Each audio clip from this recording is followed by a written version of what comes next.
arrange a debate in government time on the importance of inclusive provision in mainstream schools? Leader.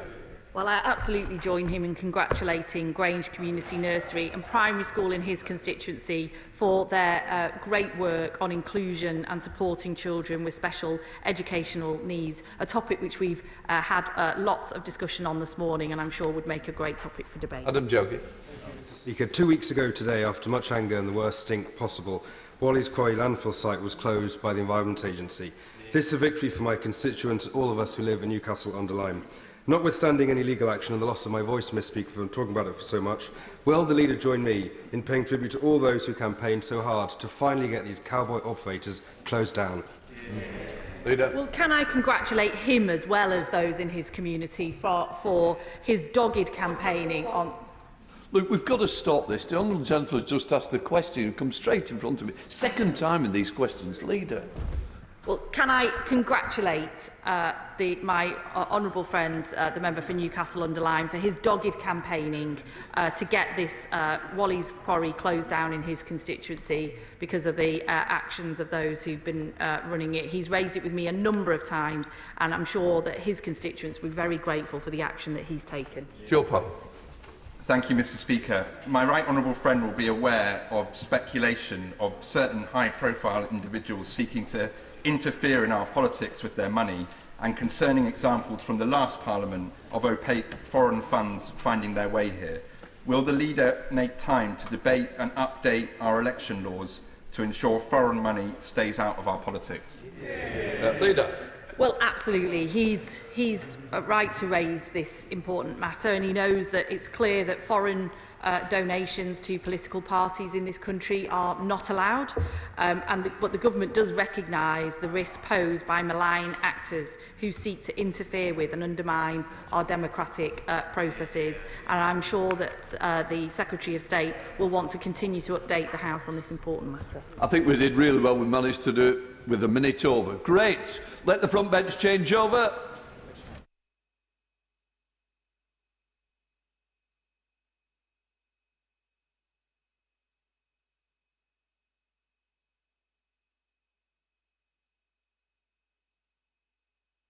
Let us come to the statement. Minister Pennycook. With your permission, Mr. Speaker, I'd like to update the House on our plan to build the homes our country so desperately needs. This Labour government was elected 5 months ago with a mandate to deliver national renewal. Standing on the steps of Downing Street on the 5th of July, the Prime Minister made clear that work on that urgent task would begin immediately. And it did. Within our first month in office, we proposed a bold set of reforms to overhaul a planning system that is faltering on all fronts after a decade of piecemeal and inept tinkering by the party opposite. Today I can confirm to the House that we are delivering the change we promised by publishing an updated national planning policy framework, meeting our commitment to do so before the end of the year and supporting our ambitious plan for change milestone of building 1.5 million new homes in this Parliament. Mr. Speaker, the case for grasping the nettle of planning reform in order to significantly boost housing supply and unleash economic growth is incontrovertible. England is in the grip of an acute and entrenched housing crisis, and as you and every single member of this House will know, its detrimental consequences are now all-pervasive. A generation locked out of home ownership, 1.3 million people languishing on social housing waiting lists, millions of low-income households forced into insecure, unaffordable and far too often substandard private rented housing. And to our shame as a nation, Mr. Speaker, just shy of 160,000 homeless children living right now in temporary accommodation.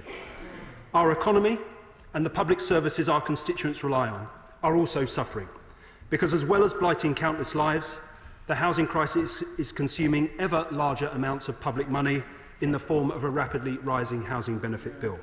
And it is hampering economic growth and productivity by reducing labour mobility and undermining the capacity of our great towns and cities to realise their full economic potential. Mr. Speaker, the government is under no illusions about the scale of the task before us, or the challenges that must be overcome and the pitfalls avoided if we are to succeed. But we are absolutely determined to tackle this crisis head-on. The previous government, of course, took a different view. Not only did they fail even once to meet the 300,000 homes a year target they set themselves, but in a forlorn attempt to appease their anti-house building backbenchers, they consciously and deliberately chose to exacerbate the housing crisis by making changes to national planning policy that have contributed to plummeting housing supply. Mr. Speaker, we know that the changes required to start putting things right will be uncomfortable for some. We know we will face resistance from vested interests. But this Labour government will not duck the hard choices that must be confronted in order to tackle the housing crisis, because the alternative is a future in which a decent, safe, secure and affordable home is a privilege enjoyed only by some, rather than being the birthright of all working people. Mr. Speaker, let me turn to the changes we are making to the framework today. We received over 10,000 responses to our consultation, alongside which my officials and I have held extensive engagement with private house builders, affordable housing providers, local authorities and other organisations from the sector. The views shared with us have been invaluable in helping refine our initial proposals so that we're able to introduce an effective package of reforms today. Before I set out a number of important areas in which we have made changes, let me touch briefly on some of the proposals that we intend to implement unamended. First, we have reversed the anti-supply changes introduced by the last government almost exactly a year ago. From the abandonment of mandatory housing targets to the softening of land supply and delivery test provisions, the policies that gave local authorities the freedom to plan for less housing than their nominal targets implied are no more. Second, we have made explicit the importance of growth-supporting development, from labs to data centres to supply chains and logistics. In the same vein, we have made clear that the default position for renewable energy deployment should be yes. Third, we strongly promoted mixed tenure developments, reflecting the robust evidence that attests to the fact that they build out faster and create diverse communities. Fourth, we have made a series of changes to bolster affordable housing delivery and enable local authorities to determine the right mix of affordable housing for their communities. This will support our commitment to deliver the biggest increase in social and affordable house building in a generation. Mr. Speaker, there are then 4 important areas where we have refined our proposals. Let me turn first to housing targets. As we made clear when launching the consultation in July, restoring a mandatory standard method for assessing housing needs is insufficient if the method itself is not up to the job. So as the House will know, we proposed a bold change, increasing the total annual national target from 300,000 to 370,000, ending the reliance on decade-old population projections and removing the arbitrary 35% urban uplift that resulted in a skewed national distribution, disproportionately focused on London to the detriment of the rest of the country. We fully intend to maintain the level of ambition outlined in July, but we heard through the consultation a clear view that we should do more to target housing growth on those places where affordability pressures are most acute. We've therefore made the method more responsive to demand, redistributing housing targets towards those places where housing is least affordable while maintaining the overall target envelope. Next, let me turn to our reforms to the Greenbelt. Mr. Speaker, as you will know, ours is a brownfield-first approach to development. As a result of a number of targeted changes we are making to the framework and our proposals for a brownfield passport, we are prioritising and fast-tracking building on previously developed urban land wherever possible. But we know that there are simply not enough sites on brownfield land registers to deliver the volume of homes that the country needs each year, let alone enough that are viable and in the right location. So in the summer, we propose that local authorities should take a sequential approach to releasing land to meet their housing need. Brownfield first, followed by low-quality land in the Greenbelt, and only then higher-performing land. To identify low-performing sites, we proposed a definition of Greybelt land that reflected the fact that there are areas currently designated as Greenbelt which contribute little by way of aesthetic, public access or ecological value. This approach received broad support through the consultation, but a strong desire was expressed to limit the room for subjectivity. We've therefore set out a clearer description of how to assess whether land meets the definition of Greybelt, and we will be providing further guidance to local authorities in the new year to support them with Greenbelt reviews. Mr. Speaker, at the centre of our Greenbelt reforms lie our golden rules. These are designed to make sure that where Greenbelt land is released, the public derives real benefit from development on it, including more affordable housing to meet local need. In the consultation, we proposed a flat 50% affordable housing target, but recognise that because land values vary across the country, the limited use of viability assessments should be permitted. Through the consultation, we've recognised that this approach risked uncertainty. If flexibility was needed in some parts of the country because land values were lower, the precise amount of affordable housing to be secured would become a protracted site-by-site negotiation. And if a local authority did not allow flexibility, there would be a risk that sites were rendered unviable, with the result that no houses, affordable or otherwise, would get built. So our final policy takes a different approach to managing variation in land values. Rather than a single 50% target, we are introducing a 15% percentage point premium on top of targets set in local plans, up to a maximum of 50%. And because that means the target itself will be responsive to local circumstances, we will be restricting the ability for site-specific viability assessments until such time as we have amended viability guidance in the spring of next year.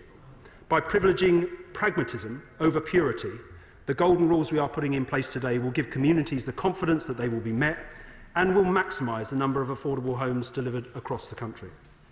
Mr. Speaker, another area where we've made changes is to the presumption in favour of sustainable development.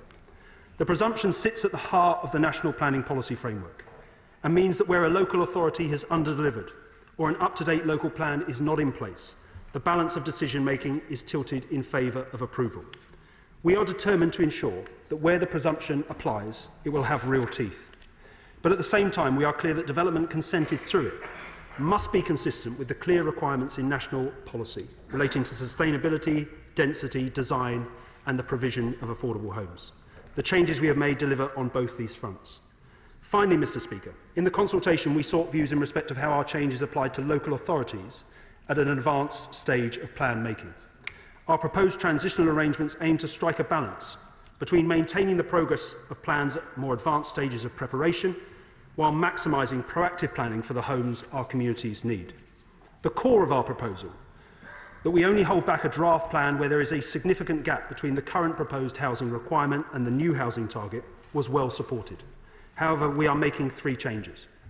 First, we've taken on board concerns that the transitional period was too tight, and so we will provide local planning authorities with an extra 2 months to progress their plans, extending the transitional period from 1 month to 3.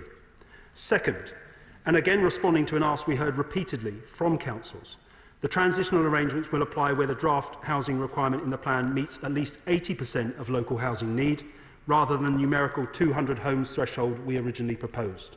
In these instances, the plan will not be held back. Third, where plans are adopted under these arrangements, and where there are existing plans based on the old targets due to run for a number of years yet, we want to see the level of ambition raised sooner rather than later. As a result, from the 1st of July 2026, we will expect authorities with the plans adopted under the old standard method to provide an extra year's worth of homes in their housing pipeline, helping to accelerate the delivery of new homes. Mr. Speaker, we recognise that we are asking much from many local authorities, and we're determined to support local leaders trying in good faith to deliver homes for their communities. That is why, across dedicated local plan funding, the planning capacity and capability support announced at the budget, and income from raised fees, we will be injecting more than £100 million into the system in the coming year. To conclude, Mr. Speaker, we are confident that the revised framework we are introducing today will support significantly higher rates of house building and sustained economic growth. We've listened carefully to the views expressed in the consultation and have adjusted several areas of policy accordingly. Now it is for others to do their part. Developers must turn supportive words into action, bringing forward new sites and building them out at pace. Local authorities must embrace the challenge of higher targets and push for more and better development in their areas. Mr. Speaker, we have moved fast. We have not held back. We have not shied away from controversial decisions, nor wavered in the face of those who've sought to chip away at our resolve. With focus and determination, we've pushed on to ensure we are putting in place a planning system geared toward meeting housing need in full and unleashing economic growth. Change will take time, homes are not built overnight, and our dire inheritance means that the climb out of the trough we are in will be a steep one. But by implementing this revised framework today, we've taken another decisive step toward a future in which everyone will enjoy a decent, safe, secure and affordable home in which to live. I commend this statement to the House. Shadow Secretary of State Kevin Hollingray. Thank you, Mr. Speaker. Can I thank him for advance sight of his statement? And can I first of all welcome the ambitious target 1.5 million homes in this Parliament. Can I just say, I think the Minister may have unintentionally misled the House regarding the dire inheritance he claims. This side is rightly proud of our record in housing delivery. 2013 to 2023, really, was a record level over the last 50 years in terms of housing, new housing formations, greater than any other period since the 1960s. We delivered 550,000 affordable homes since 2010, including 63,000 in 2022 and 23 alone. What we do not welcome is the war on rural England he is pursuing. Following on the family farm tax, the withdrawal of the Rural Services Delivery Grant, now we see the massive shift, mass house building in rural areas and on Greenbelt. We do not welcome the bulldozing of democratic accountability. We do not welcome the lowering of housing targets for urban areas, including a 20% reduction in London, who are already missing their targets by 50%. And we do not welcome an average doubling, a 100% increase for predominantly rural areas. The reality is, for local residents in areas like Westmoreland, Cumberland, North Yorkshire and the home counties, the residents will one day wake up to realise that they will face targets of up to 600% increases. They will call their local councillor to ask them to oppose a specific application and be shocked at the response. I'm sorry, we no longer have the right to vote against an individual application. They'll be even more shocked if they become aware of what Labour said in opposition. Their opposition motion of the 21st of June 2021 called on their government, this government, the previous government, to protect the right of communities to object to individual planning applications, something that he is now taking away. Wow. They'll be more shocked again when they become aware that the Minister himself used that right in 2021 to object to an application for 1,500 homes on a brownfield site in his constituency. And indeed, the Secretary of State also used that right to object to a development in her constituency in 2017. Same old Labour. Do as I say, not as I do. The reality is that they will fail to deliver on their target. And don't listen to me, listen to the CEO of Homes England, who has admitted in a leaked email that it is a two-parliament objective rather than being deliverable in this Parliament. The Centre for Cities or the Office of Budget Responsibility have both said they'll only deliver 1.1 million homes in England in this Parliament. And indeed, across the UK, only 1.3 million homes, which is lower than we delivered in the last Parliament. Another broken promise from Labour. As the Leader of the Opposition said, therefore, we will still be there for him, though. We'll be there for him and be there for the Secretary of State when she fails to deliver on that promise. This planning framework pushes development in rural areas, concreting over greenbelt, green fields and over our green and pleasant land, rather than focusing and supporting building in urban areas where we need to build the most.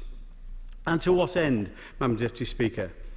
Due to the loosening of restrictions on the visa requirements, such as the salary threshold and the scrapping of the Rwanda deterrent, the majority of the homes they deliver will be required for people coming into this country rather than from British citizens. Labour has also consistently failed on affordable homes. Under the London Labour Mayor, new affordable housing in Labour is down by 88%. Well, across England, the Conservative government delivered over 500,000 homes. See that they've already weakened their requirement for 50% affordable homes on the Greenbelt by allowing the use of viability assessments. This change will mean fewer affordable homes. The Labour government has already failed first-time buyers. The Conservative government doubled the number buying every year compared to 2010 by means of the stamp duty discounts, Help to Buy, Right to Buy and our affordable homes to purchase programmes, some of which helped the Secretary of State herself get onto the housing ladder, all now axed by this socialist government, pulling up the housing ladder. They are going to build over rural areas while claiming it's grey belt land, and we delivered over 1 million homes in the last Parliament alone. But it is vital even more that we build in the right places with the right infrastructure. But the Prime Minister has already admitted that he will bulldoze through the concerns of local communities. If Labour really want homes to be built where they are needed, they must think again. Can I finish by asking him, how many of his 1.5 million homes will be affordable homes? What target does he expect will be the split for social rent, and affordable homes to purchase, particularly given the use of viability assessments? On planning capacity, could he set out why his resourcing of planning authorities, which we broadly welcome, has risen from £20 million in his manifesto to £46 million in the budget to £100 million today, and how is that consistent with the budget? Why is he deliberately making it more difficult for first-time buyers to buy a home? And what percentage of the £1.5 million target does he expect will be needed for immigrant households? Thank you, Madam Deputy Speaker. Well, I thank in some parts the honourable gentleman for his response and for those questions. And I'm glad he broadly supports the government's target of 1.5 million homes. It's, as the honourable gentleman will know, Madam Deputy Speaker, the previous government's target that they didn't once in 14 years achieve, that 300,000 homes a year target if you disaggregate it. But, Madam Deputy Speaker, there were so many inaccuracies and misleading statements in that document, a fundamental misunderstanding of the framework we've planned today, that I'm not sure where to start. The assertion that we're waging war on rural England, or that we have distributed housing targets predominantly towards rural areas, is simply wrong. We are focusing. Well, the honourable gentleman might wish to listen to the response and focus on the detail of the framework we published today. We are focusing growth across our city regions. Housing need across MCA areas will increase by over 20% compared to the current standard method. Similarly, on Greenbelt, Madam Deputy Speaker, it's not the case that we're allowing viability assessments. I was very clear in my statement. We're restricting the use of site-level viability assessments on Greenbelt release until we've refreshed viability PPG in the new year, at which point we'll consider exemptions for previously developed land and large sites. On local plans, Madam Deputy Speaker, we absolutely prioritise the importance of up-to-date local plans. We've inherited a system from the previous government where we have a less than a third up-to-date local plan coverage. That is unsustainable. We want communities more involved at an early stage, shaping their local plans. That's the best way they can shape development. And he mischaracterises, I'm afraid, our working paper proposals around planning committees. We're simply talking about, as we discussed at length in the UQ earlier in the week, streamlining the planning system, ensuring that trained professional planning officers take the appropriate decisions and members get to focus. And elected members get to focus on the largest and most controversial applications in their site. Madam Speaker, I'm not going to respond to the taunt about sites in my own constituency. Any honourable member? Well, because I've outlined my position many, many times before. I objected to a 1,500 home scheme, Madam Deputy Speaker, that I thought was poor quality and we could do better. It's very interesting, I say this to the members opposite, that consent was given many, many years ago. Not a spade has been put in the ground. It is the type of speculative development we need to see less of. We need more planned development through the plan system. On his questions, Madam Deputy Speaker, just briefly, on the proportion of homes under the 1.5 million target that will be affordable, we can't put a precise number on it at the moment for the following reason.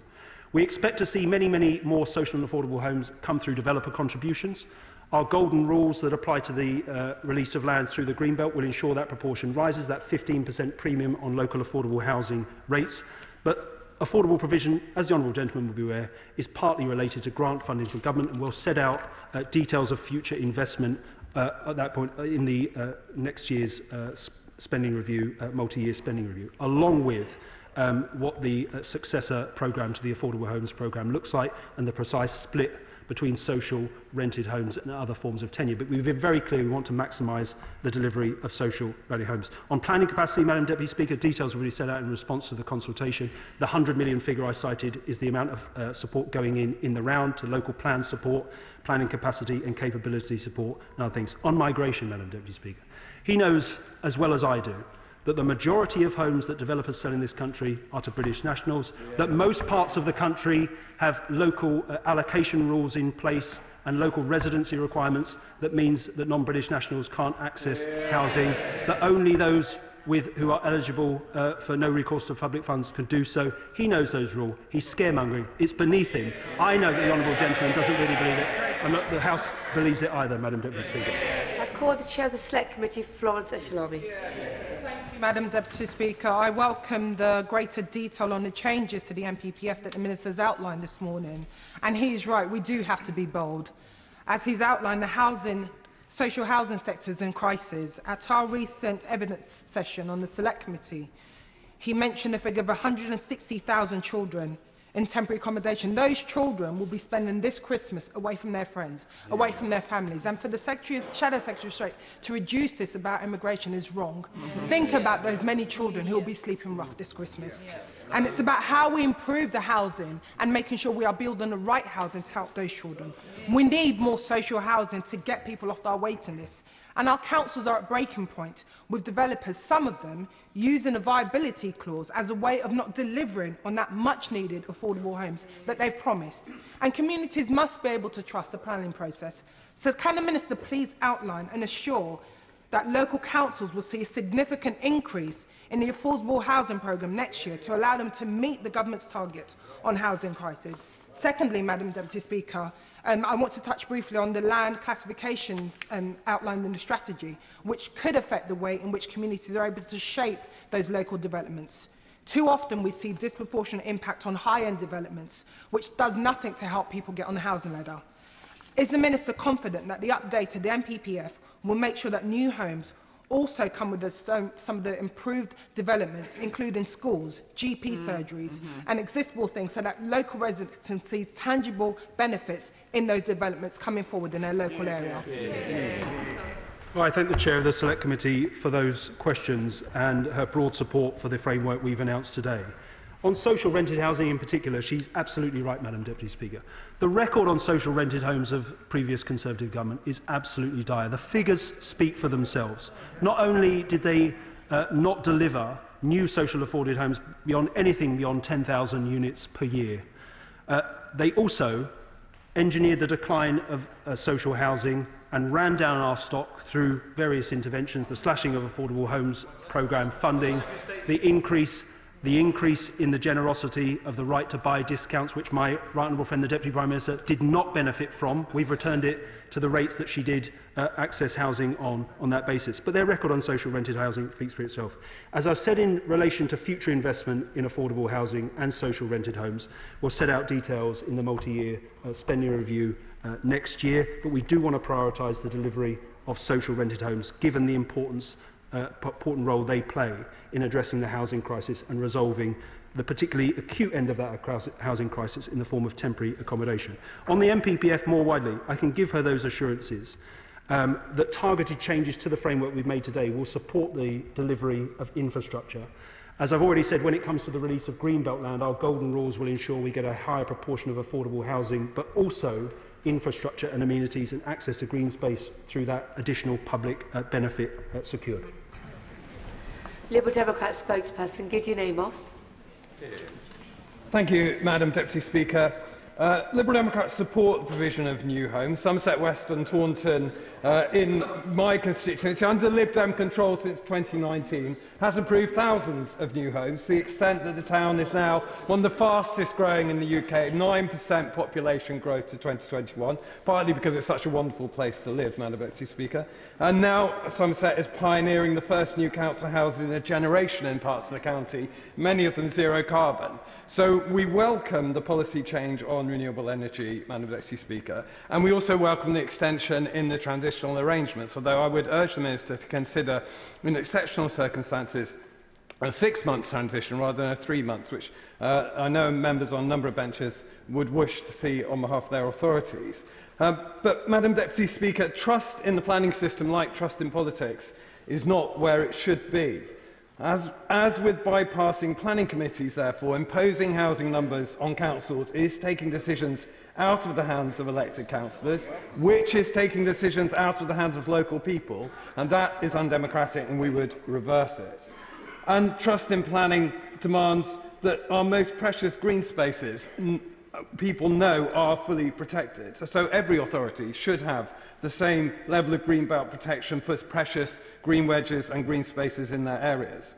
So rather than Whitehall diktat, plans for new homes should be led by communities and their councils. And those homes should be genuinely affordable to local people. Councils like Eastleigh have shown how, where those new homes come with the jobs, schools and public transport that's needed, community consent follows. And we won't solve the crisis in care, for example, unless we have the homes for older and vulnerable people supported by the GP surgeries and care services they require. So if any target is to be mandatory, Madam Deputy Speaker, therefore it should be our country's need for 150,000 new social homes per year, and for low-cost home ownership through options like rent to buy to give people a real foot on the ladder. And that should be funded from capital borrowing, just as Labour and historically Liberal governments funded our stock of council houses in the past, including use of compulsory purchase, before Conservative governments sold them off hand over fist, until soon there will be almost none left. So rather than diktats of top-down planning, risking a surge in speculative greenfield permissions of the kind the Minister is concerned about, for homes out of the people's reach, let's instead, Madam Deputy Speaker, fund, incentivise and focus on the social and affordable homes that we need. Zero-carbon homes that tread lightly on the land, restoring nature and, in doing so, restoring trust in local people and the councillors they elect to take the decisions that most affect them and their communities. Thank you, Madam Deputy Speaker. I'm not sure I detected a question there, but there were several points, and I will endeavour to respond to at least a few of them. I welcome the honourable gentleman's broad support for the framework and, in particular, renewable energy deployment. On the charge that we're bypassing local democracy, local communities, I refute it entirely. We are encouraging, in a way the previous government did, the adoption of up-to-date local plans, which are the best means of shaping development in any particular part of the country. That is where local people and communities can get involved to determine what development looks like and where it goes. But it must be a conversation about what development looks like and where it goes, rather than whether it happens at all. And the system we've got at present, as a result of those changes to the National Planning Policy Framework in December 2023, as a result of the fact we have less than a third up-to-date plan coverage, is too much speculative development outside of plans that communities are rightly taking issue with. Madam Deputy Speaker, just briefly on social rented homes. I've said this to the honourable gentleman before. Until he comes up with a less vague way of funding 150,000 social rented homes, we simply cannot take the point seriously. The Liberal Democrats got away with this through the election. No spending totals for that housing in their manifesto. I applaud the ambition. We take a more realistic path to boosting social and affordable homes, putting forward only what we know we can deliver within the spending constraints that we face. And lastly, just briefly on CPO. I absolutely agree with him that we need to reform how CPO works. We're taking forward the discretionary power to disapply hope value that the previous government took through, and I commend them for doing it in the Levelling Up and Regeneration Bill. We need that power tested, but we need to go further, and we intend to do so in the forthcoming Planning and Infrastructure Bill. After 14 years of neglect, indifference and at times just downright obstruction by the party opposite, housing in Newcastle is the #1 issue. It's the #1 issue constituents bring to me, and my inbox is full of heart-rending stories of families unable to put a roof over their children's heads. So I welcome this statement, and I look forward to working with Newcastle City Council to build out the homes that my constituents need so much. And on that, could he just offer a bit more detail on how he will ensure that these homes are of the quality that my constituents deserve, and the infrastructure, particularly schools, that they need will be built out alongside them? Well, I thank my honourable friend for that point and that question. And she's absolutely right. The party opposite can try to scrub the record all they like.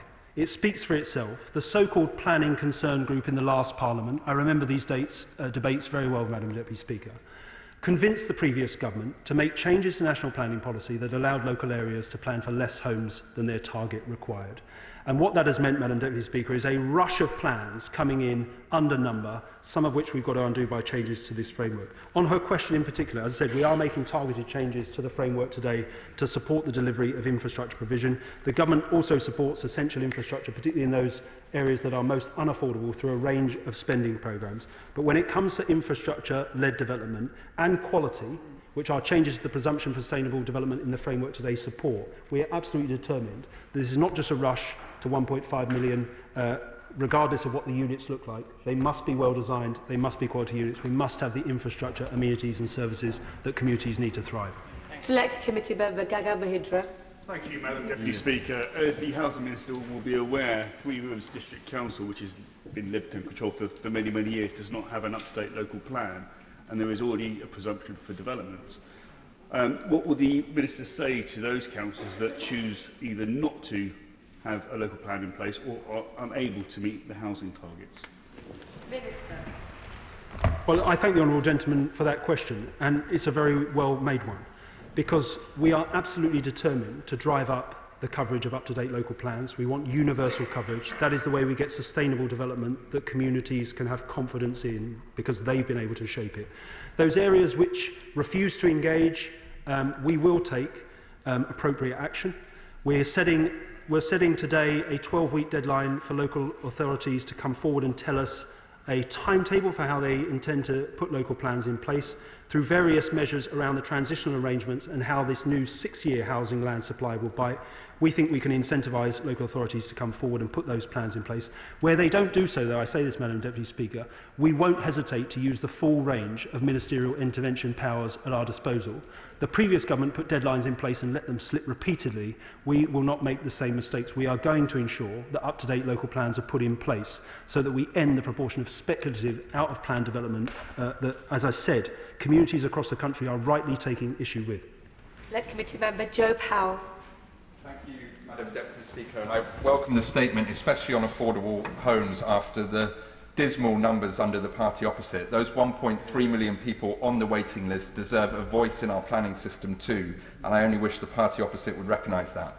Specifically, can I ask the Minister to update the House on his approach where there might be multiple local plans in place, so for example with the London plan and London Borough plans, and how those targets may be worked out between those different plans? Thank you, Madam Deputy Speaker. As my honourable friend may be aware, the new method produces a figure for London of nearly 88,000. This is more than double recent delivery. It is the biggest proposed percentage increase against existing delivery of any region in the country by a significant margin. We expect London to step up. We expect London to step up and improve its housing delivery record. In terms of his specific question, it will be for London and the Mayor to look at how the aggregate local housing numbers are distributed across the whole of London. So in a way that can't be said for other parts of the country, because there is a spatial plan in place in the form of the London plan, the targets for individual London boroughs need to be viewed in that context. Select Committee Member Lewis Cocking. Thank you, Madam Deputy Speaker. Nothing in this statement outlines the new powers councils will get to make developments infrastructure first, like building roads, schools and GP surgeries before new housing. Can the Minister outline what powers my local councils of Broxbourne and East Herts will get to make developments infrastructure first, but when these massive new housing targets are forced upon them? Well, what I'd say to the honourable gentleman is that local authorities are already required to put in place plans for infrastructure delivery, to set out how that infrastructure is funded and should come forward. We have made a number of targeted changes to the framework today to support the delivery of infrastructure. We know this is not the last word in terms of our reforms to the housing and planning system, and we're considering what more we can do to ensure that we get infrastructure up front on developments in the ways communities want. Nestle Chalisker. Thank you very much, Madam Deputy Speaker. In Barking, 1 in 4 households are privately renting, which is higher than the national average. 40% of them are homeowners, which is 20% lower than the national average, and temporary accommodation is through the roof because of a housing crisis. My constituents in Barking will welcome the government's steps to make sure we address the housing crisis. Does the Minister agree with me that often it is viability that is holding up development schemes, schemes that are shovel-ready, but because of land value, they just cannot get on and be built. And therefore, infrastructure commitment that the government is making, 6 to date since the general election, is critical. And can he give reassurances that the government will deliver infrastructure so that we can ensure land values increase and viability can be met so those homes can be built? Well, my honourable friend raises a very good point. Viability is an issue in many parts of the country. It is stalling development in lots of areas. We need to look at what support can be put in place on particular schemes. Our New Homes Accelerator, for example, that we looked at, is providing support, planning capacity support, other forms of support, to look at some of the reasons some of these schemes, particularly large schemes that are consented or near consented, are being held up. But as I've said in the House before, Madam Deputy Speaker, we're giving further thought into how we examine these issues and what more we can do in particular to ensure that consented schemes are built out in good time. Wendy Morton. Thank you, Madam Deputy Speaker. This centrally driven intervention drives a coach and horse through greenbelt areas such as Aldridge, Brownhills, and also through local democracy. So I'd like to ask the Minister, how will he ensure that local communities are respected and that they have a voice so that we can build the right homes in the right place? I thank the Honourable Lady for that question. I'd return to a point I've made several times during this statement. The onus is on local communities and elected leaders to put up-to-date local plans in place that shape where development is to take place. I know from many previous conversations with the Honourable Lady, she wants to see brownfield first development, so do we. We've put in place a number of targeted changes in the framework published today to support the delivery of brownfield sites. We've also consulted through a working paper, a soft consultation, on proposals for a brownfield passport to further accelerate and fast-track brownfield development. Local areas can look to bring forward brownfield sites to densify those brownfield sites, but at the point they say there aren't enough of them, or they cannot work cross-boundary with other neighbouring authorities, we are saying to them, please look to the release of low-quality land within the Greenbelt. Toby Perkins. Thank you very much, Madam Deputy Speaker. I salute the energy and commitment of my honourable friend to these targets. It's great to see it supported by the Prime Minister. The Environmental Audit Committee are looking at the new planning framework and the environmental consequences of that, and I'm pleased to see that there have been changes since the original consultation to strengthen those environmental protections. Can you say a little bit more about how we will ensure that nature isn't the victim of this passionate commitment he has? And can you also say on brownfield sites, often brownfield sites are very biodiverse, and often achieving the biodiversity net gain alongside all of the other commitments simply means that these sites don't become not profitable. Can you say something about how we're actually going to make sure these brownfield sites can be viably brought forward, both by the private and the public sector? I thank the Chair of the Select Committee for that question. He's right, we have made a number of changes to the framework. To further strengthen the references to climate mitigation and adaptation, we've made a number of other changes relating to flood risks, relating to sustainable drainage systems and how we can support those through the planning system. On BNG specifically, I'm more than happy to have a detailed conversation about the thinking we're doing about how we to successfully roll out BNG across the country and make sure it works, not just on large sites but on small sites too in particular. Sir Roger Gale. Deputy Speaker, in his statement, the Minister referred to the undermining of the capacity of our great towns and cities to realise their economic potential.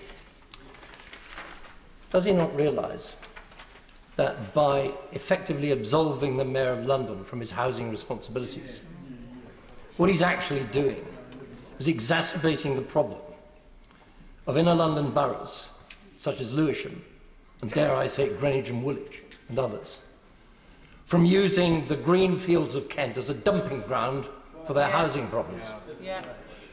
We are fighting a rearguard action to try to protect our farmland from development in the interests both of our countryside, but more importantly, perhaps, sustainability. The Minister refers to brownfield sites. What he's actually announced today is the undermining of the Secretary of State's right to rule on final planning issues after they've been to the planning inspectorate. She will now have no credibility at all. Madam Deputy Speaker, I've got a huge amount of time for the right honourable gentleman, but I think that sort of hyperbole is beneath him, if I may say so.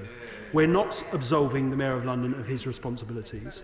The previous government put in place a system where the 35% arbitrary urban uplift did not apply merely to the core of a city region, as it does in every other part of the country, but to every London borough. And that produced a fantastical figure that was completely divorced from reality. We've abolished that urban uplift. We've reset the standard method. It still leaves London with an incredibly stretching target of 88,000 homes per year. This is more than double recent delivery. We want to work in partnership with the Mayor of London, but we will be pushing the Mayor of London to increase his ambition and delivery in terms of what can be achieved in London. But on agricultural land specifically, Madam Deputy Speaker, we place great importance upon it and food production. The National Planning Policy Framework is clear and remains clear that where significant development of agricultural land is demonstrated to be necessary, areas of poorer quality land should be preferred to those of higher quality. Those protections remain in the framework. We have 35 colleagues, Bobby. The questions are getting longer, as are the answers. Can we please keep this short? Matthew Patrick. Thank you, Madam Deputy Speaker. On the Wirral, our housing shortage sees thousands on waiting lists. And the issue goes further, with children and grandchildren having to leave the area to get on the housing ladder. On the Wirral, we want to build quality, affordable houses in the right places. We share the government's approach to building on brownfield first. What steps can his department take to support Wirral Council in achieving that? Madam Deputy Speaker, I thank my honourable friend for that question. I'd refer him to my previous answers in terms of the targeted changes we're making to the framework to strengthen expectations around brownfield development.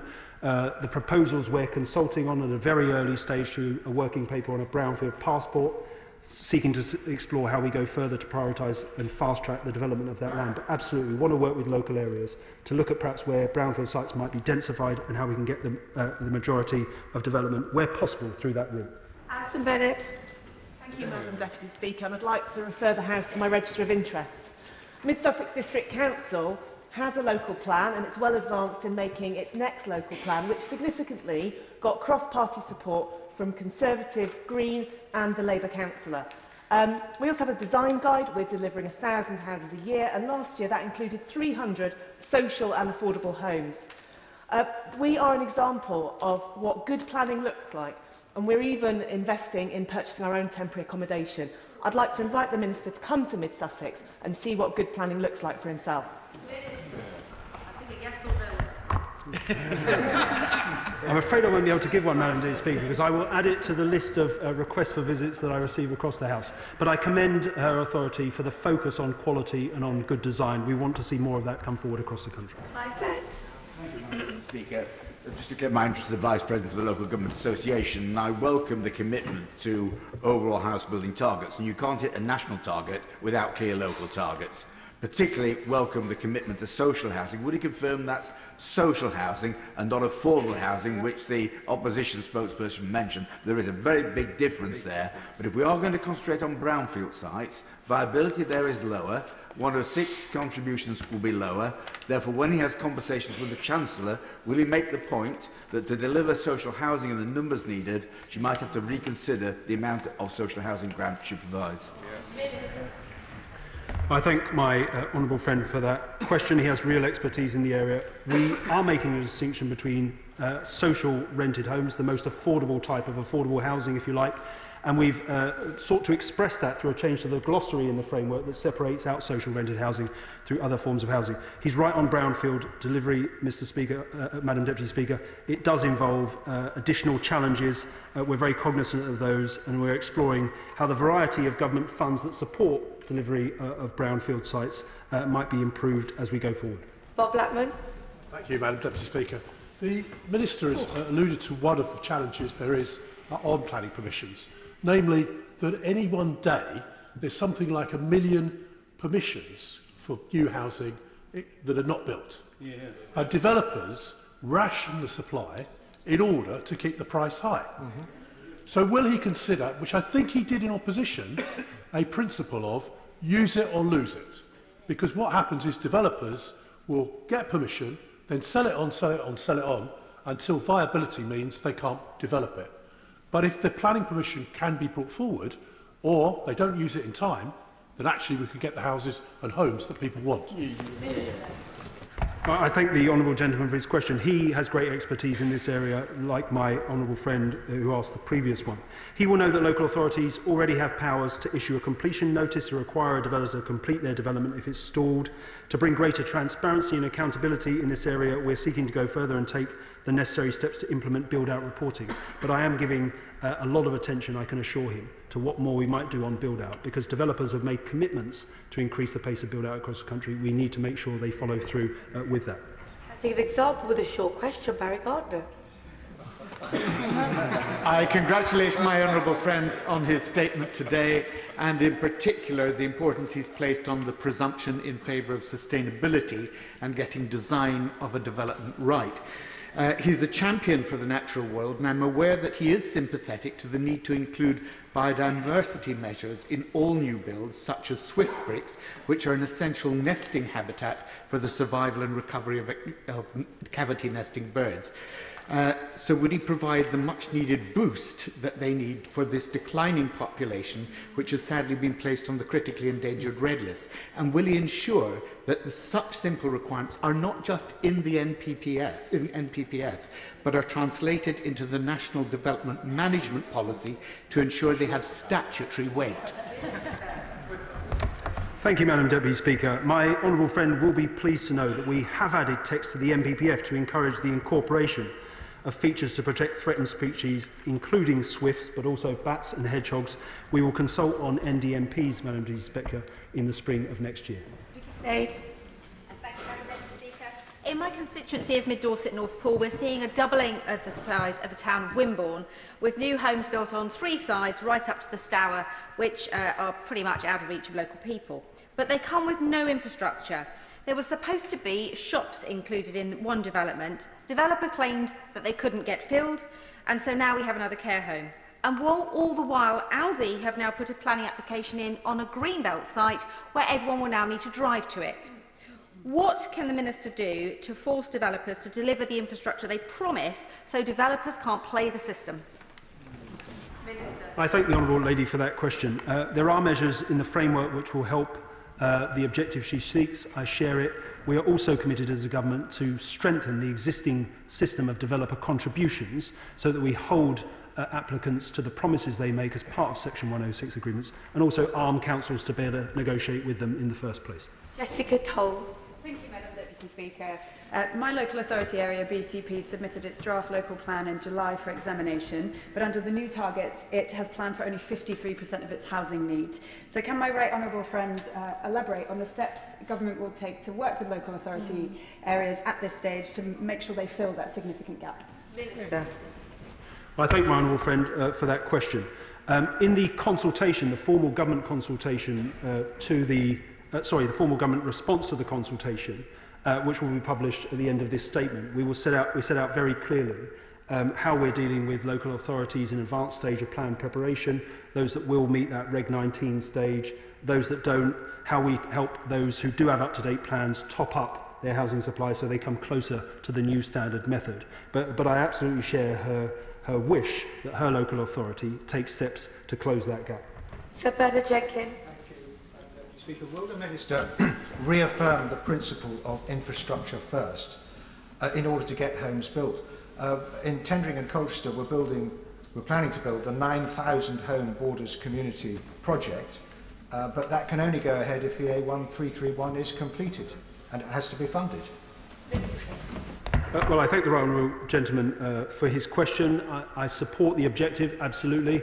I would say very gently, the government had 14 years, the previous government, to address concerns in this area. I remember repeated calls from government benches at that time to get serious about this. We will. There are measures in the framework that support infrastructure delivery, but there's more work to do. Warinder Jess. Thank you, Madam Deputy Speaker. I welcome the Minister's statement today. Last week, I met one of my constituents, Mr. Anwar Hussain, who lives with his wife and 5 children in a 2-bedroomed house. His 8-year-old autistic daughter needs her own bedroom. The doctors have told him that. And Mr Hussain tells me that he has been on emergency banding for 2 years for a larger house with more bedrooms, and he's still waiting. Does my honourable friend agree that we desperately need to improve upon social housing, and can he please confirm that the government's plans will help people like Mr Hussain? Madam Deputy Speaker, I thank my honourable friend for that question. It sits slightly outside of the framework, although, as I've said, there are targeted changes in here to support the delivery of new affordable homes. But he's absolutely right. When it comes to the decency of the existing social housing stock, we do have to do more.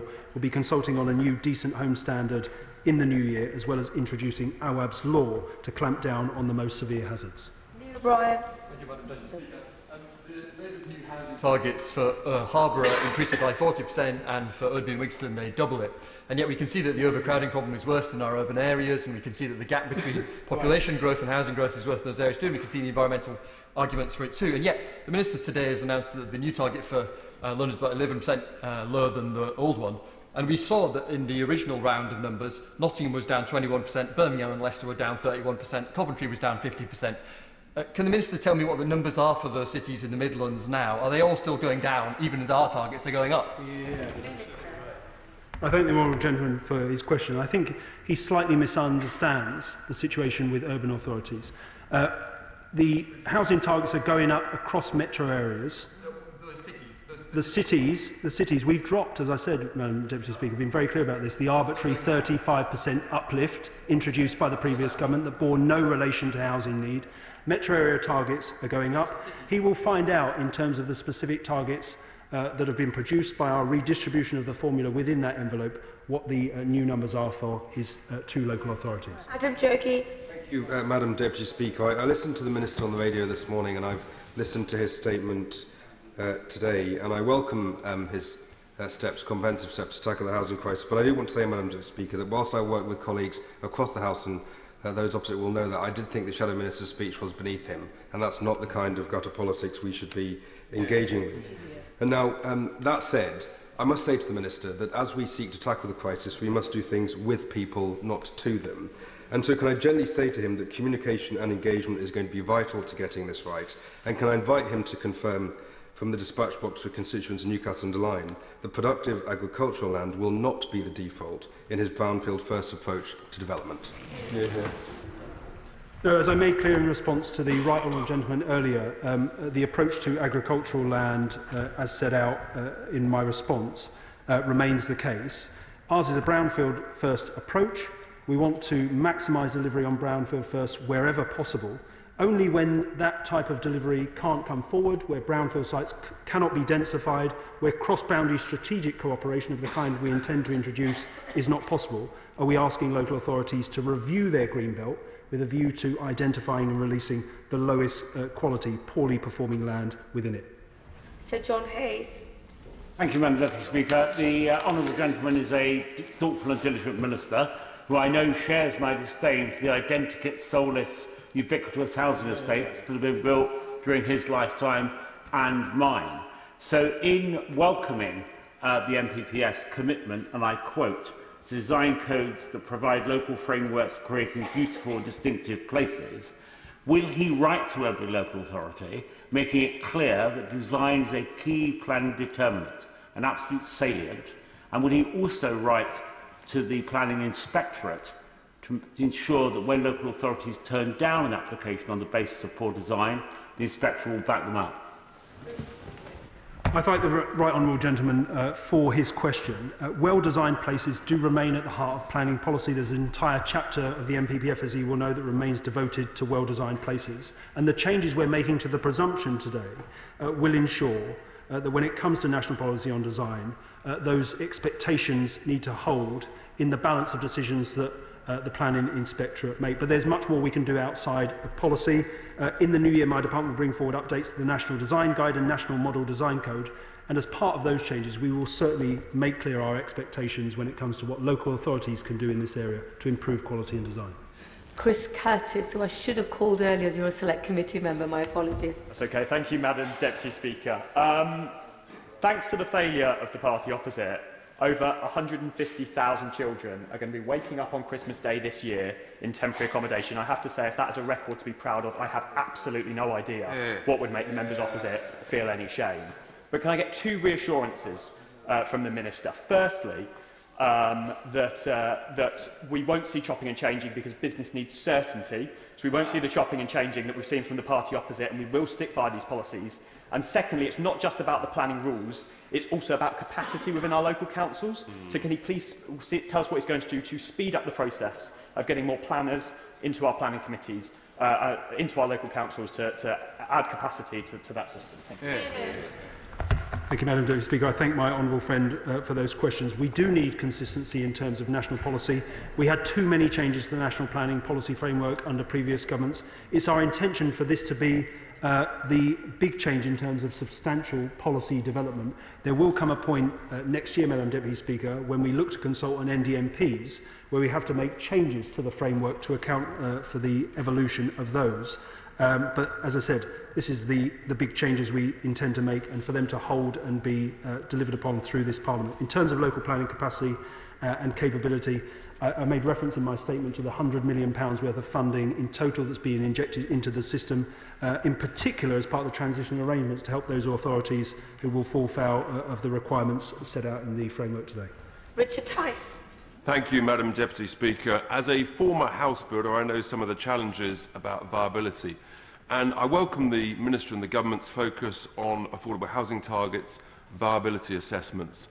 But it is, Minister, a basic mathematical calculation with regard to affordable housing that 20% of something is better and more than 50% of nothing. Somewhat cryptic statement there, Madam Deputy Speaker. I think the point he's driving at perhaps is related to golden rules. I would say one of the changes we've made, for example, that puts pragmatism above purity is dropping that straight 50% requirement across the country and looking at how we can get more locally sensitive rates by putting in place a 15 percentage point premium on local affordability housing types. We think in the round that will provide more certainty but also maximise the delivery of homes coming through that route. Sean Woodcock. Thank you very much, Madam Deputy Speaker. I refer to my register of interests. Chilwell District Council's housing waiting list quadrupled over the past decade under the Conservatives. It's one of the reasons why addressing the housing crisis was one of the priorities I made to the people of the Banbury constituency during the general election. I think we all recognise that planning reform that the party opposite ducked during its time in office is crucial to fixing the housing crisis. Yet does the Minister also agree that it's crucial to helping us get the growth that we want in our economy, which is good for businesses, whether it's sandwich shops or high-tech engineering firms across the country? I thank my honourable friend for that question, and he's absolutely right. It's not just the housing crisis and what it's doing in terms of blighting lives. The situation we're in at the moment, as I said, an acute and entrenched housing crisis, an ailing planning system, is holding back our economy, is holding back our great towns and cities in terms of how they are maximising their potential. This is a growth-focused national planning policy framework, and we're very proud of it. Unless questions are kept short, colleagues just won't be able to get in to think about everybody in the chamber. Sir Oliver Dowden. Thank you, Madam Deputy Speaker. I know that the Minister is a man of considerable integrity, so can he be honest with my constituents that the combination of mandatory targets, a massive increase in those mandatory targets, and the fig leaf of the grey belt policy means that in a constituency like mine, which is almost entirely green belt apart from that which is developed on, this will mean massive new development, an expansion of London sprawl, and a change in the character of the area forever. Well, I thank the honourable gentleman for his compliment at the outset there. I don't agree with him for the following reasons. We are not abolishing the green belt, we're preserving the green belt. We think it has played a hugely important role over recent decades, not least in checking unregulated urban sprawl. In terms of his own constituency, I don't know, and I say this to him gently, how he can know what the definition of grey belt is. We've just published it. He doesn't know how much grey belt land there is in his constituency. But in parts of the country like his, Madam Deputy Speaker, I'd say the answer lies in cross-boundary strategic planning so that we can sensibly plan for housing growth rather than every local area having to account for those numbers on its own. Mark Ferguson. Madam Deputy Speaker, as it's already been said in this debate, there are 1.3 million people on the social housing waiting list, 160,000 kids being temporary accommodation this Christmas. But the number of under 30s who own their own home is half what it was in the last generation. Half. Does he agree with me that it will take serious and sustained action over the course of this Parliament and beyond to turn that around? My honourable friend is absolutely right, and quite contrary to the crowing of the honourable gentleman about the party opposite's record on home ownership rates are stagnant, and for the younger generation they are particularly bad. We have a generation locked out of home ownership. We're taking action in that area, not least through our plans to take forward a comprehensive and permanent mortgage guarantee schemes. But at the heart of why housing is unaffordable, it's not the only contributory factor, but it is a large one, is our failure over many decades to build enough homes of all tenures. That is what this framework will support going forward, that 1.5 million new homes target. Rebecca Paul. Thank you, Madam Deputy Speaker. The Government has announced that housing targets for Reigate and Banstead will increase significantly. We will move from an advisory target of 644 houses per year to a mandatory and completely unrealistic target of 1,264. This is a 96% increase, and I should note a large proportion of my constituency is Greenbelt. If all areas must play their part in building the homes we need, why is the Minister reducing housing targets for London and other urban areas whilst increasing them in rural areas like mine? I've made clear the point on urban areas and how the 20% increase across the board. We're asking more of all parts of the country. If I say gently to the honourable lady, she speaks as if there is no housing pressures in her constituency. People want homes in her constituency to rent, to buy, as much as in any other part of the country. And I think those targets, yes, are stretching. They're achievable. They're achievable either through brownfield development from the release of low-quality grey belt land within the green belt, or through cross-boundary strategic planning. Joe Morris. Speaker, and representing a very large, very rural constituency, I'm constantly contacted by families who are concerned that their youngest generations having to leave Northumberland in order to find the homes they need. Just one example of the party opposite's war on the countryside. Can the Minister confirm to me that this is the only way that we can get the homes that are needed, that are appropriate, into our rural communities, so that a generation is not forced out of rural Britain? My honourable friend is absolutely right, and just to make completely clear, Madam Deputy Speaker, the reforms to the planning system we're making today are not the only part of the answer. Delivery of homes is an entirely different challenge than bringing forward planning permissions. But we do need to oversupply planning permissions into the system to get the number of homes we need in his constituency and across the rest of the country. Claire Young. Thank you, Madam Deputy Speaker. I wrote to the Secretary of State in November concerned about the impact on local authorities such as South Gloucestershire that are at an advanced stage of bringing forward plans to deliver much needed homes. So I welcome the extension of the transitional period, but I remain concerned that areas whose figures have increased will be vulnerable to planning by appeal while they get the new consents lined up. Will the Minister explain how authorities that are doing the right thing will be protected from their strategy being wrecked by speculative applications while their plan goes through the process to adoption? I thank the honourable lady for that question. I gently say to her the expectation of having an up-to-date local plan in place is nothing new. Authorities have known for some time that they should be doing it, and it's, I think, a failure of the previous government not to use the powers at its disposal to ensure that there is more up-to-date local plan coverage. So those areas that have not got up-to-date local plans in place will be vulnerable to development taking place outside of the plan process, but we're absolutely committed to support those who share our ambition, who are working in good faith to get a plan in place, to be able to do so. Mike Reader. Deputy Speaker, could the Minister set out how the announcements today will help our SME house builder market and also bring forward more sites suitable for SMEs to develop? Thank you, Madam Deputy Speaker. There's more to be done in this area, and I think SMEs and small sites can make a huge contribution to the 1.5 million home target. There are changes being published in the framework today that will help SME builders, not least that focus on mixed tenure sites that we know build out faster and where SMEs can play a big role going forward. Sir John Whittingdale. The Minister is intending to impose thousands more houses in my constituency when there are already not enough school places, not enough doctors and congested roads. Can he at least look at ways in which financial arrangements can be established which would mean that developers can be made to fund infrastructure necessary ahead of house building and sale, rather than waiting for months and possibly years after its completion? I thank the Right Honourable Gentleman for that point. As I've said, Madam Deputy Speaker, we are giving a considerable amount of thought to what more we can do, in addition to some of the changes being made today, to ensure that the right infrastructure comes forward. I'm happy to give the point he makes a serious consideration. Jim Dixon. Thank you, Madam Deputy Speaker. The Minister knows, because we've discussed this before, that my constituency of Dartford is a place already getting on with the challenge of building new homes.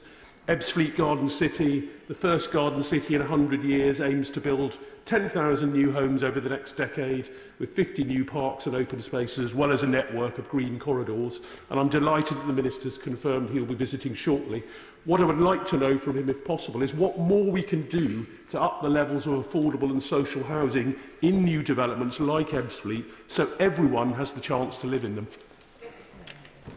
I thank my honourable friend for that question, Madam Deputy Speaker. I look forward to my visit to Ebbsfleet. It is now building out at a faster rate than it was, and we welcome the contribution it's making.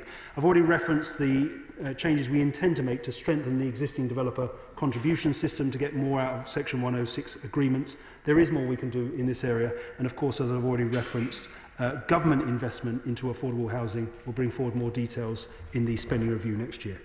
Max Wilkinson. Thank you, Madam Deputy Speaker. My constituency, Cheltenham, is already built up to its boundaries and is working with its neighbours on those joint local plans the Minister has referenced, in part to deal with a housing waiting list of more than 2,500 bequeathed to us by the past government. Now, we also have a big, sprawling town centre and plenty of empty space, so I wondered what the Minister's message is to councils that have that kind of combination of challenges. Thank the honourable gentleman for his question. I'm pleased that his area is working in cooperation with its neighbours. We have a duty to cooperate, as he knows, in place at the moment. It hasn't been particularly effective, and we think we need to go further when it comes to strategic cross-boundary planning. But to those parts of the country that wish to densify their town centres, we fully support that. Open to any conversation about particular areas about what more they think needs to come forward for allow them to bring forward plans to rejuvenate town centres, to bring more residential development back into them. Always slightly out of my eyesight, but Martin Vickers. Thank you, Madam Deputy Speaker. In reply to an earlier question, the Minister spoke of streamlining the planning system. In my 26 years as a councillor and 14 years in this House, I've heard successive governments talk about streamlining the planning system, by which they mean taking more central control. It results in frustration amongst ward councillors, frustration amongst their constituents that they feel that they're not able to participate properly. And it also results in frustration by government because in effect they fail to meet their targets, as I'm sure this one will. Would the Minister accept that one way of involving local communities other than in the local plan is to allow local councillors to work closer with their communities and actually have some influence over individual major developments, in which case you get better quality and you meet your targets a lot quicker? Well, I thank the honourable gentleman for his question.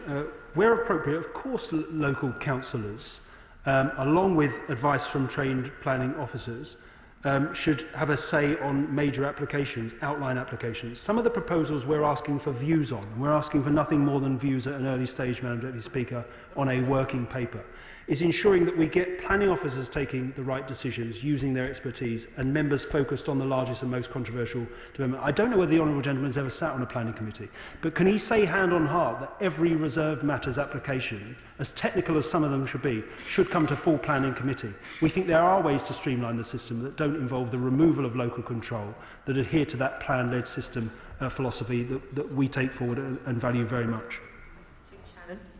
Deputy Speaker, can I thank the Minister very much for his statement. Across this great United Kingdom of Great Britain and Northern Ireland, we clearly have an ageing population. And I believe there's a desperate need for a dedicated apartments for those in the over 55 age group, which would free up by its very nature those homes back into the market, and also social housing as well. So will the Minister consider having discussions with the Cabinet Minister and perhaps with I could suggest the Northern Ireland Assembly to secure funding for the over 55 complexes? that are needed, not only in towns but also in rural areas as well. Thanks so much. I thank the honourable gentleman for his question. The previous government, as he may know, and again I commend them for it, appointed a task force, an older people's housing task force, to look at options for the provision of greater choice, quality and security of housing for older people. That task force recently published its report, a series of recommendations that we're engaging with. But we do need to give serious consideration about how the planning system evolves to take into account demographic changes that we know we need to adapt to.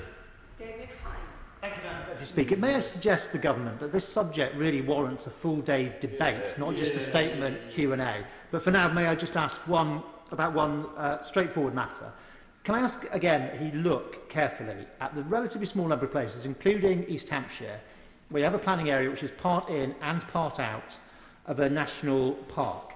And when you look at the case, the housing targets should be set separately for those two parts of the planning area. I thank the right honourable gentleman for that question, and he raises a very important point. There are local authorities around the country where the boundaries are such that they stray into areas where environmental protections are in place, national parks and other things. What I would say to him is these housing targets that we're bringing forward, these mandatory housing hire targets, that local areas will need to engage with when coming up with local plans.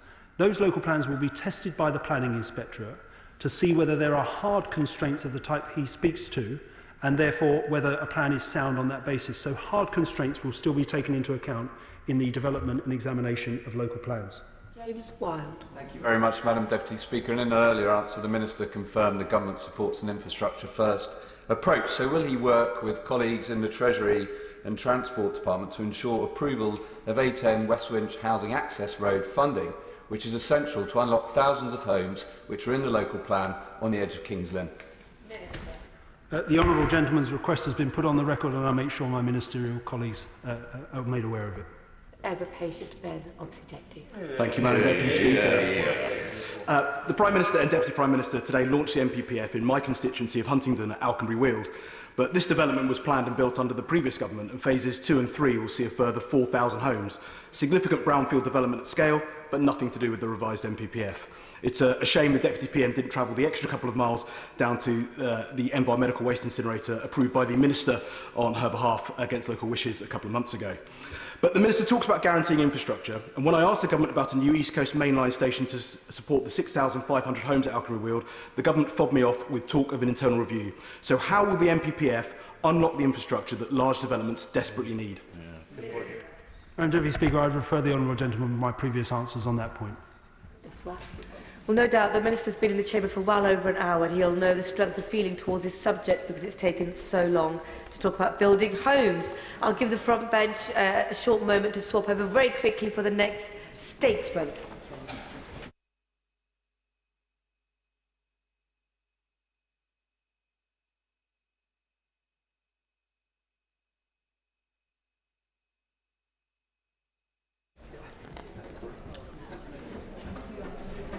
We come to the second statement, Outcomes and Qualifications Reform Review, and I call the Minister Janet Davey. With permission, Madam Deputy Speaker, I will now make a statement on the outcomes of the review of qualifications reform at level 3. The priority for this government is to build a skills system which will drive forward opportunity and deliver the growth our economy needs. The post-16 skills system in England that we inherited from the previous government fails both these tests.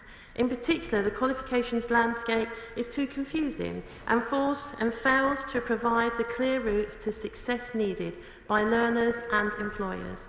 We heard strong arguments that the last government's plan to remove level 3 qualifications and to limit the flexibility for schools and colleges meant they risked leaving students with too little choice and too few opportunities.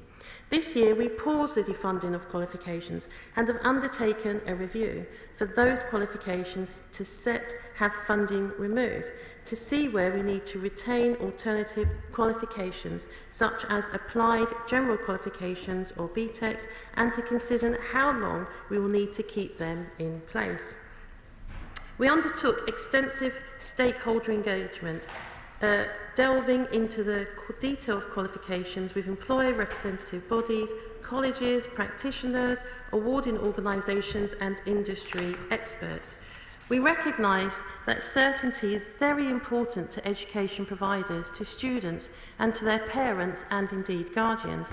And I would like to reassure the House that our decisions make the position clear up to 2027.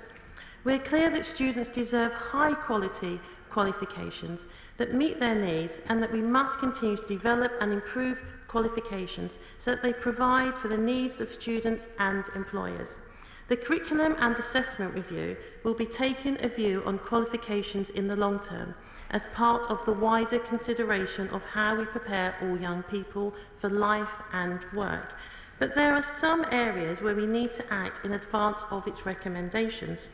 The first change we will be making is that we will not tell providers and students which types of qualifications they can and cannot mix together. It should be for colleges and sixth forms to work with students, employers, mayors and higher education to devise the best mix for individuals and deliver the skilled young people that their local economy needs. We will therefore not be applying the previous proposed rules of combination. They are confusing, a number of qualifications in the system, and through the review we have already identified over 200 qualifications with low or no enrolments, and we will remove funding from these in line with already published dates. This gives students and employers a simpler range of qualifications to choose from. T-levels provide an excellent qualification option which should be available to more learners, and we've introduced 3 new T-levels this September. A further T-level in marketing is to be introduced from September 2025. It was fantastic to see the energy generated by the year's T-levels week, which highlighted the huge benefits that young people are gaining from T-levels and their enthusiasm for the qualification. The unique industry placement aspect of T-levels is a real draw for students and is something all too often is not offered by other qualifications.